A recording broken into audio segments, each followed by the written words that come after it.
Assalamualaikum warahmatullahi wabarakatuh. Perkenalkan, nama saya Sinda Bertakul Amanda. Dan saya Zandi Rahmatul Iksamelani. Kami akan mempresentasikan hasil kerja kelompok kami tentang bab integrasi nasional dan wawasan Nusantara.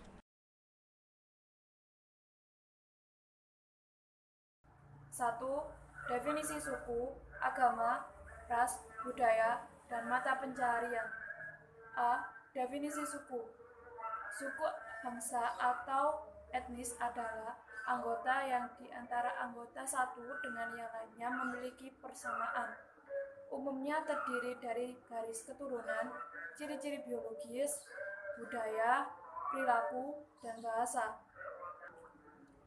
Berikut beberapa nama-nama suku dan asal daerahnya. 1. Suku Jawa, berasal dari Jawa Tengah dan Jawa Timur.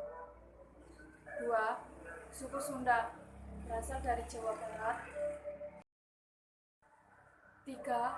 Suku Batak, berasal dari Sumatera Utara. 4.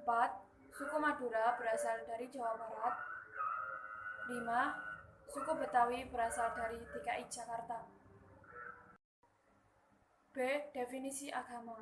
Agama adalah suatu sistem yang mengatur kepercayaan dan peribadatan kepada Tuhan Yang Maha Kuasa, serta tata kaidah yang berhubungan dengan budaya dan pandangan dunia yang menghubungkan manusia dengan tatanan kehidupan. Berikut beberapa macam-macam agama yang ada di Indonesia. 1. Hindu. 2. Buddha. 3. Islam. 4. Katolik. 5. Konghucu. Dan 6. Aliran kepercayaan. C. Definisi ras. Ras juga diartikan sebagai pengelompokan berdasarkan ciri-ciri biologis, tidak berdasarkan ciri-ciri struktural. Berikut beberapa macam-macam ras yang ada di Indonesia. 1. Ras Mongoloid. Ciri-cirinya berkulit kuning langsat. 2. Ras Negroid, berkulit hitam. 3. Ras Kaukasoid, ras dengan ciri-ciri kulit yang berwarna putih. 4. Ras khusus. Ras khusus adalah ras yang tidak dapat diklasifikasikan.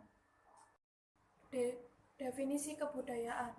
Kebudayaan adalah sesuatu yang akan mempengaruhi tingkat pengetahuan dan meliputi sistem RDE atau gagasan yang ada di dalam pikiran manusia, sehingga dalam kehidupan sehari-hari, kebudayaan itu bersifat abstrak. Berikut beberapa macam-macam kebudayaan yang ada di Indonesia. 1. Upacara adat Ngaben dari Bali. 2. Tari adat Tortol dari Sumatera Utara. 3. Pakaian adat Melayu dari Riau. 4. Alat musik gamelan dari Jawa. 5. Lagu daerah Ampar-Ampar Pisang dari Kalimantan Selatan. 6. Rumah adat Balon dari Sumatera Utara. Mata pencarian. Mata pencarian adalah suatu pekerjaan yang menjadi sumber pokok kehidupan, dan mata pencarian bisa diartikan sebagai segala bentuk aktivitas manusia yang memberdayakan potensi sumber daya alam, seperti 1.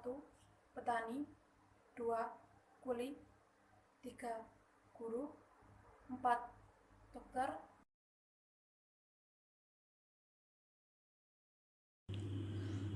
2. Kondisi keberagaman SARA di Indonesia. A. Bagaimana kondisi masyarakat terhadap keberagaman SARA di Indonesia saat ini? Keberagaman suku, budaya, adat istiadat, ras, agama, atau kepercayaan dan golongan dijuluki Jamrut Khatulistiwa. Keberagaman menjadi modal bangsa untuk mewujudkan cita-cita bangsa. Tetapi, karena itu pula, masyarakat Indonesia mudah terhasut oleh isu-isu yang muncul di masyarakat, dan hal ini akan menjadi suatu masalah dan akhirnya membesar yang memerlukan penanganan khusus dari pihak-pihak yang berwajib. B. Bagaimana perkembangan SARA di Indonesia saat ini? Banyak masyarakat Indonesia yang mengakui keberagaman SARA di Indonesia, tetapi hanya orang atau kelompok tertentu yang mengakuinya.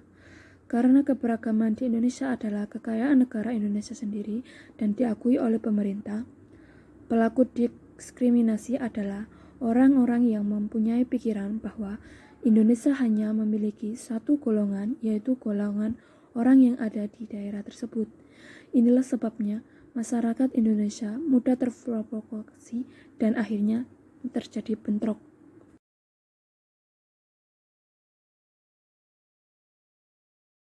Tiga, konflik SARA dan solusi yang bisa dilakukan.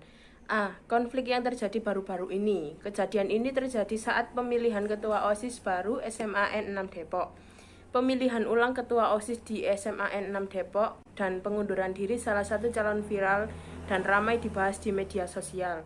Ini terjadi karena bocornya percakapan seseorang yang menyebutkan bahwa calon berinisial E batal menjadi ketua karena non-muslim. Tetapi di sisi lain dari pihak sekolah mengatakan bahwa itu semua terjadi karena adanya kesalahan teknis, jadi tidak ada hubungannya dengan rasisme. B. Solusi yang bisa dilakukan untuk mengatasi. 1. Bertakwa kepada Tuhan Yang Maha Esa. 2. Berusaha mengendalikan emosi. 3. Tidak memanggil orang lain dengan sebutan yang mengandung sara. 4. Tidak egois. 5. Saling menghormati perbedaan. Dan 6. Berusaha berpikir positif dan tidak mudah terhasut.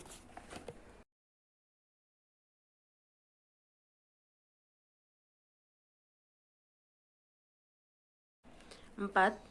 Upaya mengatasi konflik yang terjadi dalam beberapa bidang. Upaya mengatasi ancaman. 1. Bidang ideologi. 1. Menumbuhkan rasa nasionalisme pada generasi muda. 2. Menerapkan sila-sila Pancasila dalam segala aktivitas berbangsa dan bernegara. 3. Ikut serta membela dan menjaga keutuhan bangsa dan negara. 2. Bidang ekonomi. 1. Mewujudkan permodalan untuk pengusaha pemula atau UMKM. 2. Melakukan pembangunan infrastruktur dalam negeri. 3. Pemerataan harga barang. 4. Tidak terlalu bergantung pada produk luar negeri. 5. Memperketat undang-undang mengenai korupsi. 3. Sosial budaya. 1. Meningkatkan kesadaran akan pentingnya bertoleransi. 2. Melestarikan budaya yang dimiliki setiap daerah. 4. Politik. 1. Menjalin hubungan kerjasama dengan negara lain dengan sehat dan bersih. 2. Menggunakan kekuasaan atau jabatan sesuai dengan tugasnya. 3. Lebih mengutamakan masyarakat. 5. Pertahanan dan keamanan. 1. Membangun hubungan baik dengan negara lain dan kerjasama bidang pertahanan. 2. Penguatan TNI dan Polri sebagai kekuatan utama.